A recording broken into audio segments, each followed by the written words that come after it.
Olá, olá, Bia. Boa noite, Brasil. Boa tarde, México. Eu gostaria de saber o que é Libras e o que o Libras representa para você na sua vida. A Libras, ela significa a língua brasileira de sinais, que é a língua da comunidade surda brasileira. A comunidade surda brasileira, ela não somente é composta por pessoas surdas. A comunidade surda ela é composta por surdos e ouvintes que utilizam daquela língua. Comunidade surda é diferente de povo surdo. O povo surdo é somente as pessoas surdas. Ela representa muito para mim, porque foi onde eu me descobri, porque eu, apesar de ser formada em letras, eu não gostava, né? Não gostava do curso, eu não me encontrei. Mas aí, quando eu paguei a disciplina de Libras, é por aqui que eu tenho que ir. Aí eu tenho um amigo de infância, que ele é surdo, eu nunca tinha conseguido me comunicar com ele. E a partir das minhas primeiras aulas, que eu fui aprendendo o básico, né, de saudação, oi, tudo bom? E eu aprendia na aula. Quando eu chegava em casa, ele estava lá perto e eu começava a praticar com ele, aí eu via que tinha alguma coisa ali que era bom. Aí eu comecei a pegar o gosto. Eu passei a perceber como é a vida de um surdo. Eu me coloquei no lugar dele. Porque, por exemplo, você fala algumas línguas, mas tem uma que você não fala. E se você chegar num povo que fala aquela língua, você vai ficar, poxa, o que eles estão falando? Essa é a vida do surdo. O surdo aqui do Brasil que utiliza a língua brasileira de sinais, ele é um estrangeiro dentro do próprio país, porque nem todos no Brasil sabem a língua de sinais, são pouquíssimas as pessoas que sabem a língua brasileira de sinais. Então eu passei a entender como é, porque diversas vezes eu já estive em lugares que era só eu de ouvinte, entendeu? E as outras pessoas eram todas surdas. Aí eu entendi a questão da empatia, né? E através dessa empatia que eu fui tendo e descobrindo aos poucos, eu estou trazendo isso agora para a minha vida. Por exemplo, essa questão que eu falei no dia da live, né, da UJS, sobre o feminismo negro, me despertou quando eu participei de uma palestra com a Maria da Penha, que aqui no país nós temos a Lei Maria da Penha, que é a lei contra agressores, contra homens que praticam qualquer tipo de violência contra a mulher. E as surdas, quando encerrou a palestra, elas disseram: tem o número 180 para ligar, mas eu sou surda. Como é que eu vou ligar? E a própria Maria da Penha ficou assim, sem entender. É muito limitado. Que foi a mesma coisa que eu falei lá na palestra. Eles estavam falando de mulheres brancas e mulheres negras, feminismo branco e feminismo negro. Só que aquele feminismo ali, ele não abrangia, ele tinha uma limitação, assim. As mulheres negras, cadeirantes, com deficiência visual, a pobre, a rica, da mesma forma a mulher negra. Mas em momento algum foi falar sobre a mulher surda. Casos de violência contra a mulher surda existem, mas não tem número. Por que não tem número? Porque elas não são ouvidas. Quando elas chegam numa delegacia, não tem uma pessoa que saiba comunicar com elas. Quando você sofre alguma violência, já é difícil você se abrir para um delegado. E você ter que se abrir para um intérprete, para o intérprete passar para um delegado, se torna mais complicado. E então aí, por exemplo, você poderia explicar, que é uma outra pergunta que eu preparei também, porque acho bem importante, e justamente isso que você está falando, é porque uma pessoa não pode ser muda. Pronto. Nós estudantes, né, estudantes e usuários da língua de sinais, nós não generalizamos surdo mudo. Aqui no Brasil, não sei como funciona em outros países, se é oficial, por exemplo. Você falou aí que tem uma língua oficial de sinais, né, no seu país. Eu não sei se aí, quando na descrição da lei, tem falando a língua oficial dos surdos mudos, não sei se tem. Mas no nosso regimento, na nossa lei, não tem. Dizendo que é a língua oficial da comunidade surda do país. Por que é errado a gente generalizar surdo-mudo? A princípio, nós não temos esse ensinamento nas escolas. Aqui no Brasil, a gente, em certo período na escola, a gente aprende o inglês e o espanhol. A gente não passa do verbo to be, e no espanhol a gente não passa do hola, que tal. E não é falar sobre a Libras. E se é falado, é só um temazinho rápido. Não é aprofundado. A língua, que é uma língua oficial do país, ela não é aprofundada. Então, as pessoas criam essa imagem de que todo surdo é mudo porque não está ouvindo e porque não está falando. Ah, mas ele não fala. Fala! Ele está se comunicando com as mãos. Ele está se comunicando com o corpo, mas as pessoas não têm esse entendimento. Algumas vezes eu já tentei explicar a algumas pessoas leigas, mas vieram brigar comigo. É surdo mudo? Sim. Não, não é. Eu trabalho com isso. Estou tentando explicar e a pessoa não aceita, sabe, a explicação. Essa região, né, o nosso ouvido, ele não está ligado ao nosso aparelho fonador. Então, por que isso aqui e isso aqui, que não tem ligação nenhuma, vai estar ligado na nomenclatura, surdo-mudo? Nós temos exemplos no país de referências na língua brasileira de sinais, como, por exemplo, Sueli Ramalho.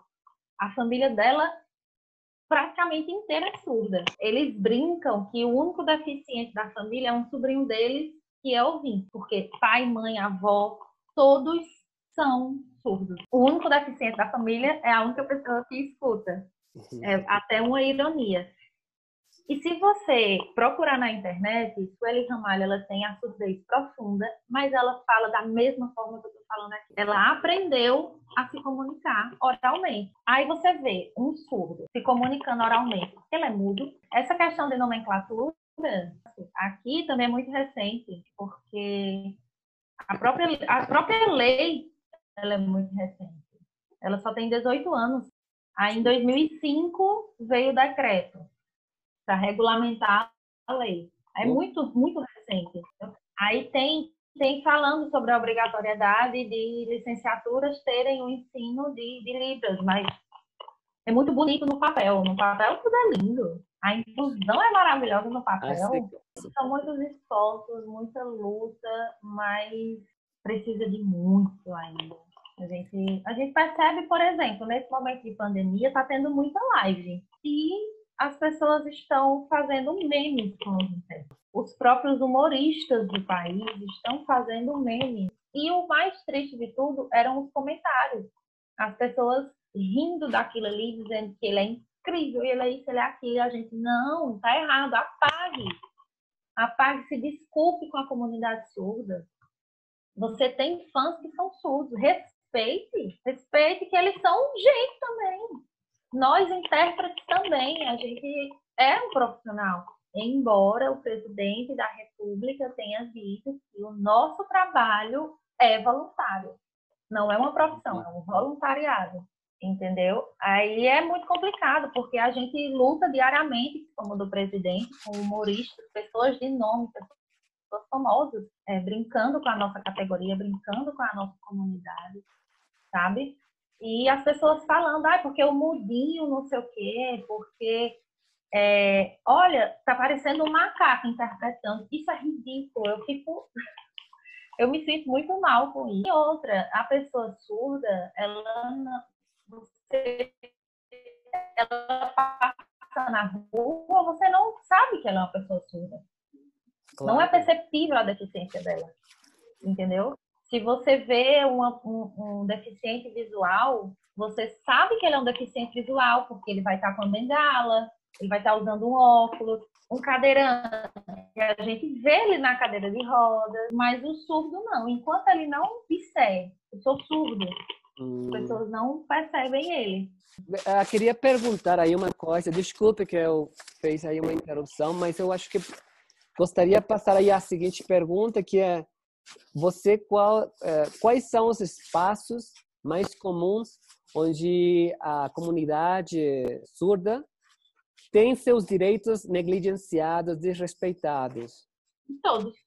Todos, porque, inclusive, isso me fez lembrar um acontecimento. Eu fui participar de uma palestra do pessoal da Secretaria de Saúde do Juazeiro do Norte. Aí ia ter uma votação e tal, e uma das pessoas que iriam participar era uma surda, por isso que eu fui chamada.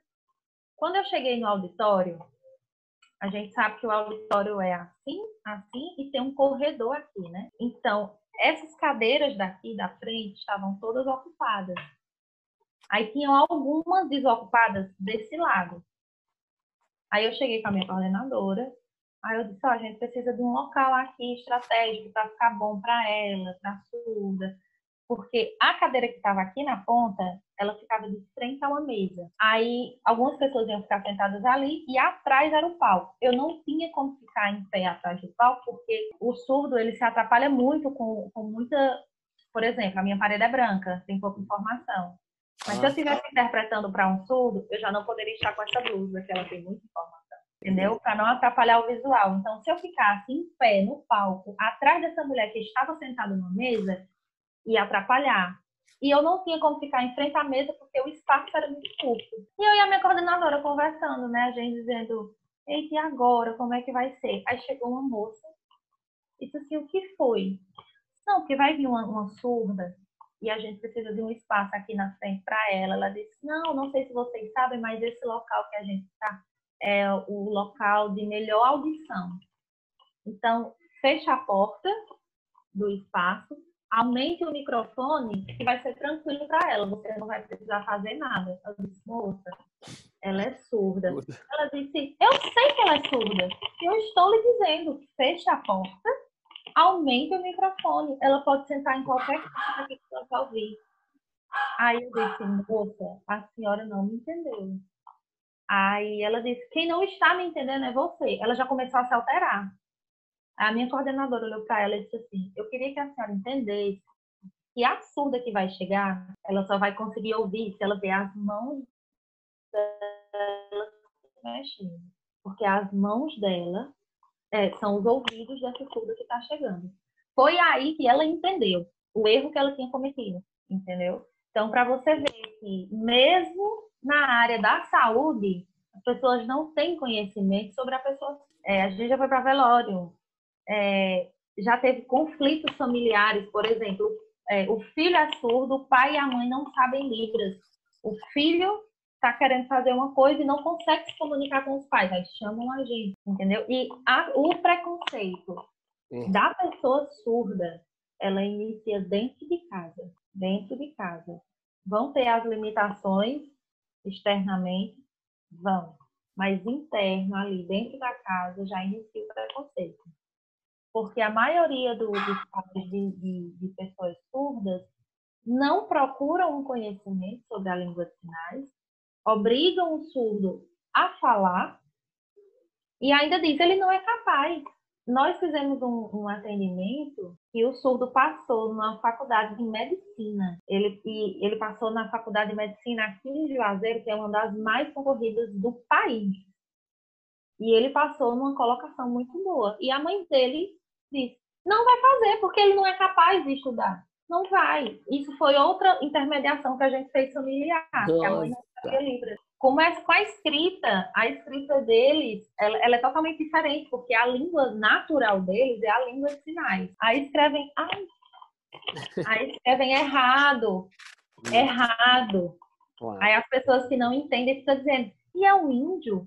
E é burro? Eu gostaria agora de passar para essa parte política, porque na universidade, aí quando você estudou a interpretação, aí tem um código deontológico, um código ético, no qual, claro, diz que a gente não pode ter aí o critério político, né? Mas, supostamente a gente é apolítica, porque a gente tem que esconder aí a sua postura, a sua luta, sua identidade, sabe? Eu tive aí algumas dúvidas de quando você quer interpretar uma coisa e quando você não quer interpretar uma coisa. É bem complicado.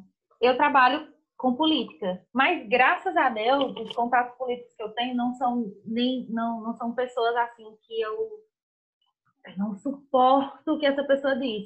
Não é. Eu sou bem neutra. Eu, Beatriz. Mas em se tratando da profissional tradutora e intérprete, o nosso código de ética diz que nós somos neutros. Por exemplo, acontece uma situação de violência E a pessoa que praticou a violência, eu sei que ela praticou aquela violência, eu presenciei aquela violência. Mas pelo meu trabalho, por eu trabalhar na Central de Interpretação de Libras e o meu trabalho ser meio de intermediação do surdo, então, se essa pessoa que praticou a violência me chamar para fazer a interpretação da fala dela dentro de uma delegacia, eu vou. Por dentro, eu tô, você é uma... Mas por fora eu estou neutra. Entendeu? Ele matou uma pessoa, eu sei que ele matou uma pessoa. Se ele disser, não, não matei, eu vinha passando e a pessoa que estava do meu lado foi que matou. Eu vou ter que fazer isso, eu vou ter que dizer que ele falou o que ele disse, porque foi o que ele disse. Claro. Eu não posso opinar. E as pessoas, isso acontece muito, por exemplo, de confundir dentro de escola, dentro do meio educacional, porque por não entenderem que o surdo é sim capaz, eles acham que, por exemplo, quando o surdo pede um momento de fala e o intérprete está fazendo a versão voz do surdo, da sinalização do surdo, o professor muitas vezes diz assim, isso quem disse foi você, não foi o surdo. Porque ele não acredita na capacidade do surdo. O nosso papel é intermediar. Você está falando e eu vou passar o que você falou para a língua de sinais. O que ele fala na língua de sinais, eu vou passar para você na versão voz. Mas eu não vou interferir nem na sua fala, nem na fala dele. Eu sou totalmente neutra. Se o surdo aqui estiver dizendo um monte de palavrão, eu posso me ausentar. Como, por exemplo, o surdo fala palavrão, palavrão, palavrão, palavrão, palavrão. Das duas, uma. Ou eu oralizo o palavrão. Estou aqui, ó. Ele disse que é ou então eu posso dizer, ó, ele está falando muito palavrão. Eu não tirei a essência do que ele está falando, eu segui o que ele está dizendo. Então, mesmo que o que a pessoa está ali falando, aquele político está falando, vá contra todos os meus princípios, como já aconteceu de pessoas dizerem que a mulher tem sim que ganhar menos que o homem. Ela tem sim que se aposentar depois do que o homem, sabe? Isso são coisas que eu não concordo. Eu sou feminista. Eu luto pela igualdade, tá entendendo? Aí uma pessoa vai falar isso, eu sinalizo. Ele não tá dizendo? É minha função passar a informação. Então, mesmo que vá contra os meus princípios. Eu tenho a opção de ir ou não. E então aí, como é essa experiência para você? Poder estar fazendo seu trabalho nas áreas políticas de muita relevância para o Brasil. Pronto, essa questão da UJF, para mim, foi uma experiência incrível para a minha vida pessoal e profissional, né? Porque, começando pela visibilidade. Tinha pessoas de outros países, até mesmo pessoas brasileiras que vivem em outros países, ou pessoas, enfim. Eu não estava ali só passando a informação, eu estava aprendendo também. Foi muito rico, foram cursos muito incríveis, temas maravilhosos, e teve não sei se você percebeu em um dos cursos sobre o feminismo, que quando começaram a falar sobre as crianças que tinham sido assassinadas, né, eu interpretava aqui chorando, porque são coisas que me marcaram. Marca pessoas que se compadecem com aquilo. Uma criança de 5 anos caiu do prédio de não sei quantos andares, tá entendendo? Pessoas negras, falando sobre pessoas negras. Tem uma frase que falam muito, que é assim, nada sobre nós sem nós. E eu acho ela muito forte, porque coloca um homem para falar sobre aborto. Como assim? Colocam para falar sobre mulheres brancas para falar sobre feminismo negro? Não! Tá entendendo? É tanto que eu fico até meio assim por falar sobre mulheres negras surdas. Entendeu? Mas eu quis abrir ali uma oportunidade para elas, apesar de saber que ali não era o meu direito de fala. Porque, como eu te falei anteriormente, a notação a gente tem que ser neutro, né? Aí você está aqui, ó, sinalizando, mantendo a postura e a lágrima escorrendo, porque é muito forte. Uau, Pois uau. é. Eu acho muito interessante. Na verdade, eu acho muito interessante aí conversar aí com você. É isso mesmo que eu estava tentando procurar aqui, não somente com você, não, aí também com muitas pessoas aí do diferentes países que já tive a oportunidade de fazer alguma aproximação, porque me interessa muito como aí as pessoas fazem aí identidade, como que elas se reconhecem a partir do uso da língua, né? Uma coisa muito importante que também é muito complicada ao nível de política pública, ao nível de entendimento aí das pessoas. Então é isso. Então aí a sua experiência para mim uma coisa muito boa, muito linda, muito respeitável. Bom, e agradeço muito você que você tinha me dado a oportunidade aí de entrar aí pela tela. Não sei como é o obrigada aí, né? Graças no México, na língua de sinais, mas em Libras